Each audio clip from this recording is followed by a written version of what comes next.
তুমি কি এখনো দেখেছো সে কি এখনো দুপুরের খাবার খায়নি? এই যে এখনো, এই বাক্যগুলা আমরা ইংরেজিতে কিভাবে বলবো আজকের ভিডিওতে আমরা সেটাই শিখবো।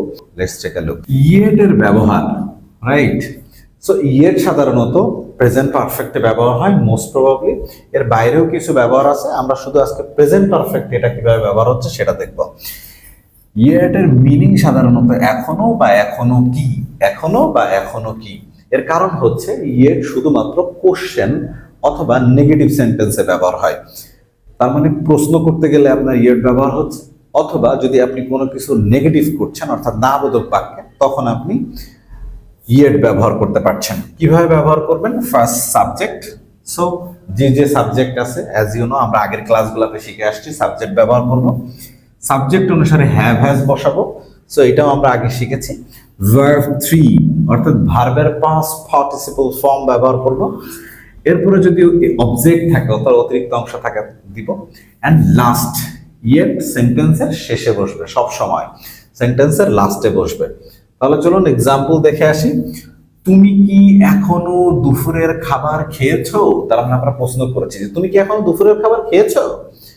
সো সেই ক্ষেত্রে আমরা বলবো have you finish your lunch yet? Have you finish your lunch yet? Same ভাবে সে কি এখনো পৌঁছিয়েছে? আমরা কাউকে হঠাৎ করে জিজ্ঞেস করছি যে সে কি এখনো পৌঁছিয়েছে, এরকম কথা আমরা বলি। তাহলে কিভাবে বলবেন? হ্যাজ হি অর শি, যেটাই হোক, has he or she arrived yet? Has he or she, তাহলে আমরা যদি হ্যাজ হি দিই, হ্যাজ হি অ্যারাইভড ইয়েট অথবা হ্যাজ শি অ্যারাইভড ইয়েট। এই জায়গায় যে কোনো একজন ব্যক্তিও হতে পারে। ধরেন যে আমি বললাম যে জন কি পৌঁছিয়েছে, তাহলে বলেন যে has John arrived yet. Clear? পরে দেখেন আমি এখনো বইটি পড়িনি, তার মানে বইটা আমার এখনো পড়া হয়নি, নেগেটিভ করেছি। তাহলে দেখেন আই হ্যাভেন্ট, যেহেতু আই আছে আয়ের সাথে হ্যাভেন্ট হয়, I haven't read the book yet. I haven't read the book yet. I haven't read the book yet. সে এখনো ইংরেজি শেখেনি, তার মানে তার এখনো ইংরেজি শেখা হয়নি। তাহলে আমরা বলছি he hasn't learn English yet. He hasn't learn English yet. তুমি কি এখনো তাকে দেখোনি? Negative interrogative. তুমি কি এখনো তাকে দেখোনি? এই জায়গায় ব্যাপার হচ্ছে আমরা প্রশ্ন করছি আবার নেগেটিভ ইন্টারোগেটিভ করছি, দেখোনি। তাহলে সেভাবে আমরা বলবো haven't you seen him her yet? Haven't you seen him yet অথবা haven't you seen her yet. So আপনি চাইলে লেখার সময় এটাকে এইভাবে করতে পারেন, have you not, have you not seen him yet অথবা সিন হার ইয়েট।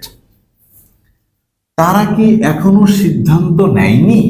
তার মানে সিদ্ধান্তকে এখনো গ্রহণ করেনি, প্রশ্ন করছেন, নেগেটিভ ইন্টারোগেটিভ। তাহলে haven't they taken decision yet? Haven't they taken decision yet? Haven't they taken decision yet? সে কি এখনো টিকিট বুক করেনি? সেম নেগেটিভ ইন্টারোগেটিভ, মানে টিকিটটাকে এখনো বুক করেনি, আপনি প্রশ্ন করছেন। তাহলে hasn't she booked ticket yet? Hasn't she booked ticket yet?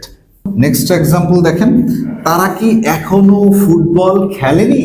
তাহলে আমরা বলছি haven't they played football yet? Haven't they played football yet? Next example দেখেন, সে এখনো বিরিয়ানি রান্না করেনি। সে এখনো বিরিয়ানি রান্না করেনি, অর্থাৎ নেগেটিভ একটা sentence. she hasn't cooked biryani yet. she hasn't cooked biryani yet. hope you have understood. আপনার কাজ হচ্ছে এরকম অসংখ্য বাক্য তৈরি করেন এবং বারবার এটাকে প্র্যাকটিস করেন। অসংখ্য বাক্য এইভাবে তৈরি করবেন এবং এই ফর্মে ফেলে বারবার যদি আপনি প্র্যাকটিস করেন, so hope so very soon you can speak English in these specific situations. Thank you very much for watching this video.